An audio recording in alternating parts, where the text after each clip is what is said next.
My name is Rachel Maldonado, and my website is rhmaldonado.com. And I am with Ben Kvanli. He is an accountant, but he is also a former Olympian from the 1996 Olympic Games. So, Ben, can you tell me about this? Sure. Life Yeah. is short, and so I've just had some dreams to pursue, and had the benefit of opportunity to get them. Yeah. So, what is your sport? What did you do in the Olympics? I love whitewater kayaking. Okay.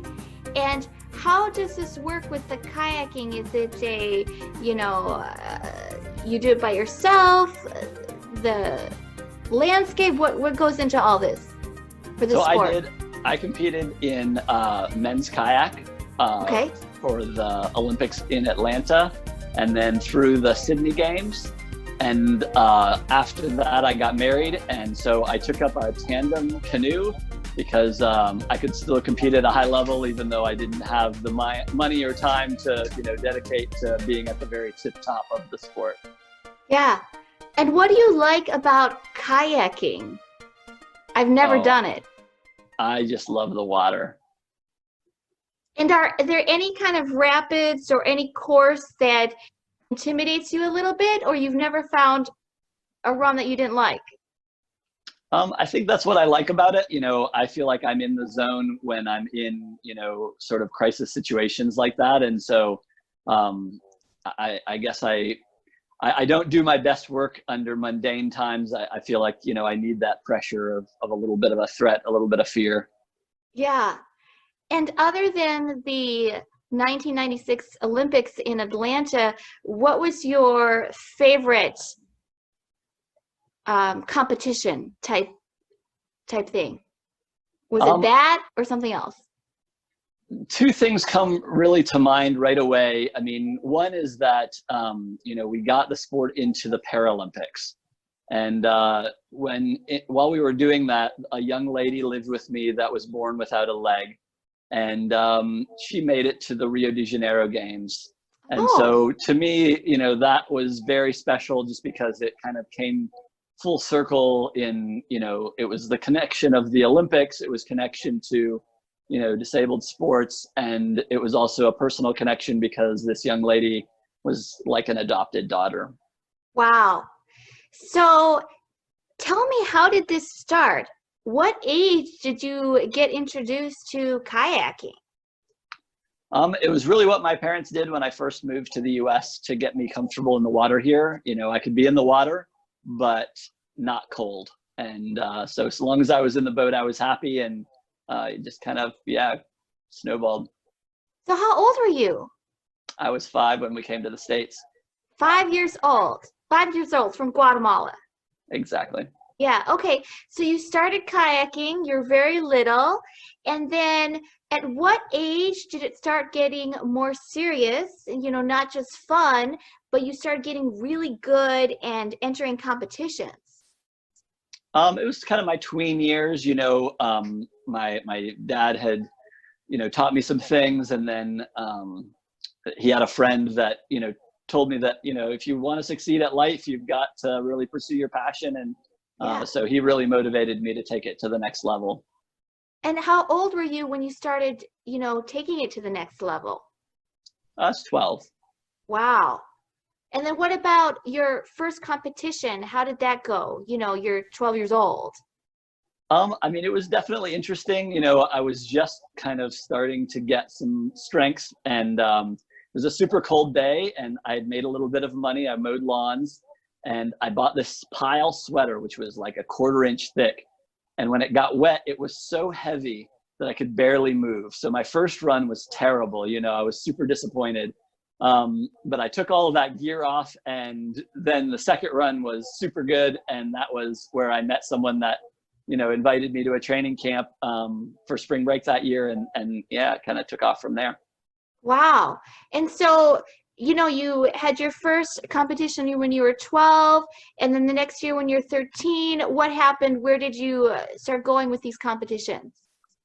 I made the national team again. To fly out to Jamaica, Vermont. I went to see Chicago. I flew to Chicago, and some people from Wisconsin picked me up, and we drove out to Jamaica, Vermont for the U.S. national team trials.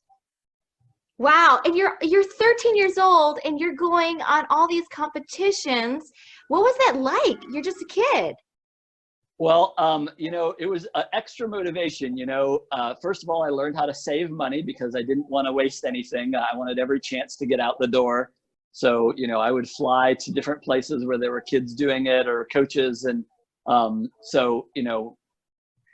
I had to make some money, and I had to save some money in order to be able to do those things.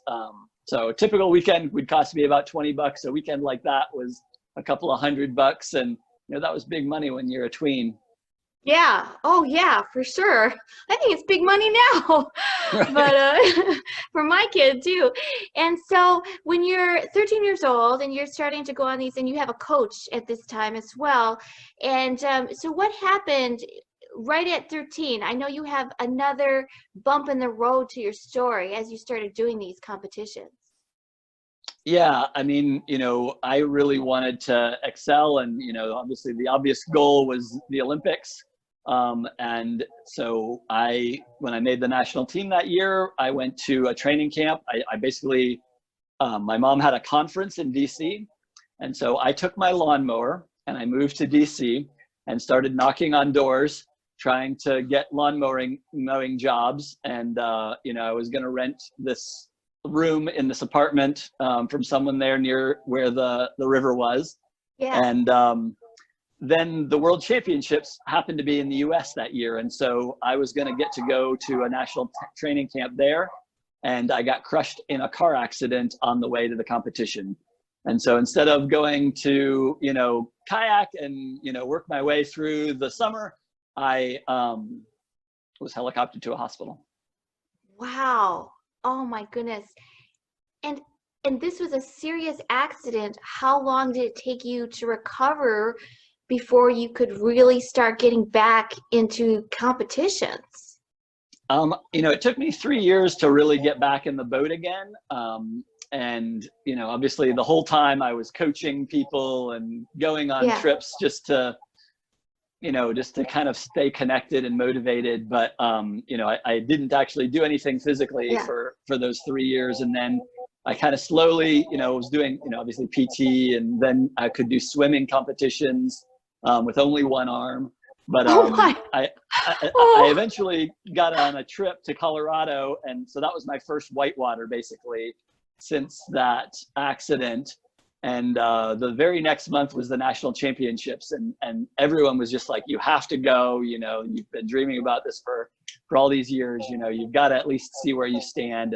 And so I did, and I placed fifth. And so that kind of helped me to get motivated again. Wow. So was that the year that you went to the Olympics? So it was still another 5 years before the Olympics. Okay. And,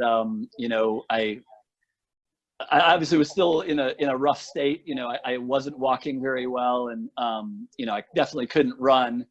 And so even at the time of the Olympics, I counted my steps during the day just because it was only a certain amount of pain or recovery time that I could handle, in the walking department. But my upper body was developed by then. My shoulders had recovered, and so I was able to do stuff in the boat, that I couldn't do on land.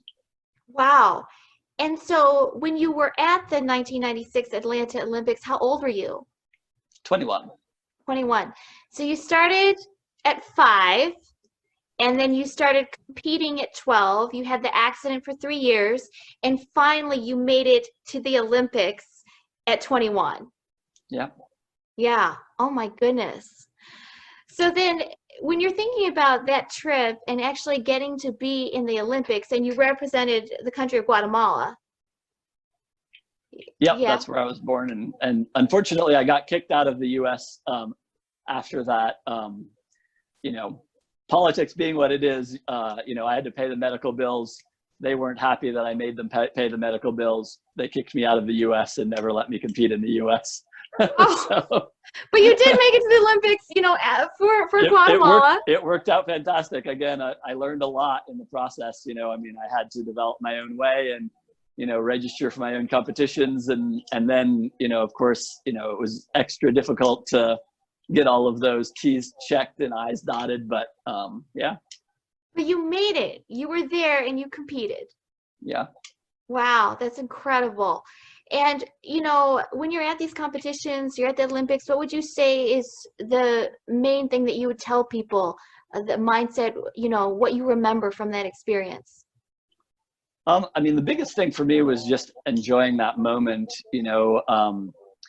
If you ever go to the Olympic site for the 96 games, you'll see that there's a huge bridge at the top.